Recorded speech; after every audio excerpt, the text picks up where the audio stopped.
just do what you love. Live it, share it, you know it's what you're dreaming of. What we love, what we do makes a difference in me and you. Hey everyone, it's Pauline from Stampin' Stampede, and today is another back to basics, and just want to go back over your cards and how you can get different things and different layouts. So the basics of the cards is you're going to take an A4 sheet of cardstock. So we'll start with this one. And this is Cinnamon Cider, the new in colour. You take an A4 piece of cardstock, and if you cut it directly in half, you will make two base cards that fold this way, or you can turn it and make it go this way. Now, using the shaded spruce cardstock, so an A4, cut it directly down here at 10.5, and you can have your card go this way, or you can turn it and make your card open this way. So you've got a couple of variations on which way you would like to do your card. So I don't really particularly start off with anything. I just sort of fold a card and off I go. But what I have created for some of my customers, and also just to have on hand, is I take a base A4 piece of cardstock and I've cut it at 10.5, so it's 10.5 centimeters by the full A4, so 29.7 centimeters. And then on the other side of this laminate sheet, I have the measurements of if I would like to do a layer.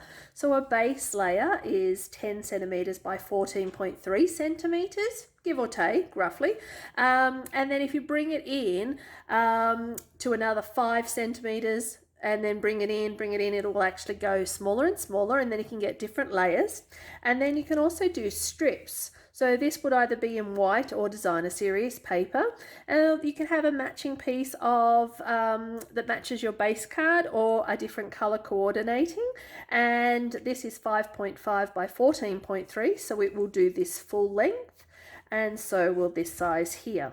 So this is 5 centimeters and 5.5, so slightly wider. So this fits onto here, which fits onto here, which fits onto here. So that's one way you can do a card.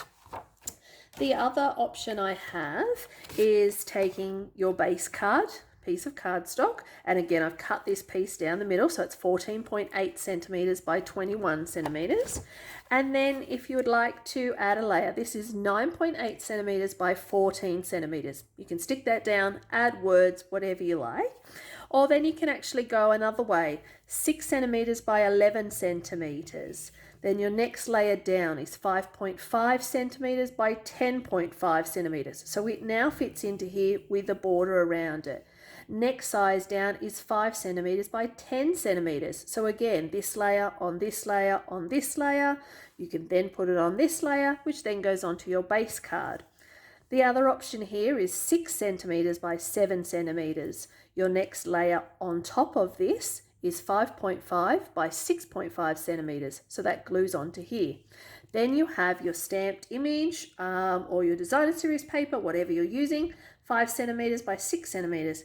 So it glues onto here, to here, to here, and then can go onto your base card, or you can add another layer or a piece of designer series paper. So there's lots of different ways that you can actually do your card. So you have, this one is another one, and this one I've actually done the option of having a banner cut out of it, so you can have that, and that can either be designer series paper or cardstock, it doesn't matter.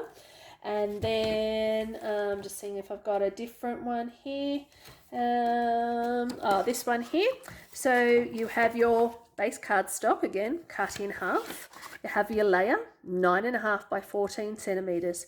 Then we have a layer, which is 7 centimeters by 11 centimeters. It can coordinate with your base card, doesn't matter, it's up to you. And then we have 6.5 centimeters by 10.5 centimeters. So you'll see what I've done there is just 0.5 centimeter less for this one to then mount onto here.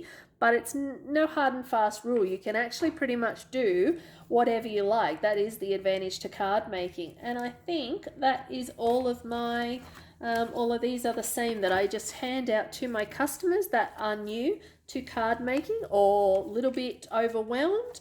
or not sure how they can or not do something or whatever they like. And then for this one here is when you're using a DL size card. So when you get a business card, when you want to fit a business card envelope, so that's the DL office, the ones that your bills come in. So I've created this one here, which is an A4 base card, and it's cut lengthways at 21 centimeters. So I've just literally just trimmed it off. That gets folded in half, and that has made my base. Then to do my layer, it's 10 centimeters by 20.5 centimeters.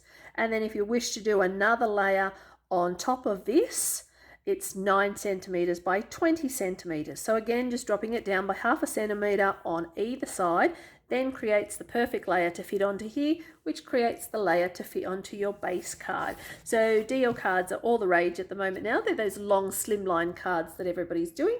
So you can have a look on my blog, Pauline Bennett's at blogspot.com, if you'd like to see more cards. Thanks. So just do what you love. Live it, share